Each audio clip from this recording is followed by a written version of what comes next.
One of the most popular effects that you can apply to your images these days are film and vintage style looks. There are two different filters that you can find here inside Perfect Effects that really help you hone in that style for your photos.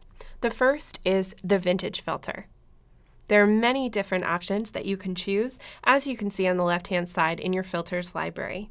We have everything from a cooler cross-process look all the way down to a really beautiful 1970s film style. When you find the effect that you're interested in applying, just click once, and it will add it to your photo. On the right-hand side of the screen in the Filter Options pane, the Vintage filter is very easy to use. The first adjustment will be the Style drop-down menu. When I open it up, you'll see that you have many different color options that you can choose to apply to your images. And if you hover your mouse over any of them, it will show you a preview of what they look like on your photo. I'm going to go up and stick with the Cool option. Then down below, you have an amount slider, which controls the amount the color is being applied to your photo. If I move it to the left, we get closer to our original image, and if I move it to the right, we get a stronger and stronger vintage style.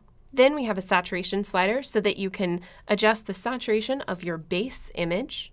By moving it to the left, we can desaturate some of our original photo, and by pushing it to the right, we can saturate our original photo even more. And then last, we have a film grain section. If you'd really like to get that wonderful, authentic film look, you can go in and add grain, including the amount of grain and the size. Along with the vintage filter, we also have one called the antique filter, found at the top of the filter library. These create more muted, monotone-based color images. There are a couple of different options that I can choose. I'll just click on the Autochrome Red, which is one of my favorite options, to apply it to the photo. It works a little bit differently than the vintage filter. You'll see on the right-hand side in the Filter Options pane, there's a color drop-down menu where you can choose which color you'd like to apply to your photos. And again, as you scroll through, you'll see that you get an example of what it's going to look like on your photo. I'm going to go up and choose one of my favorites called Deli.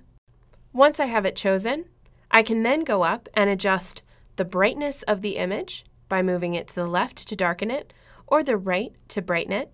I'll move it to the left to darken it a bit. I can adjust the haze on the photo.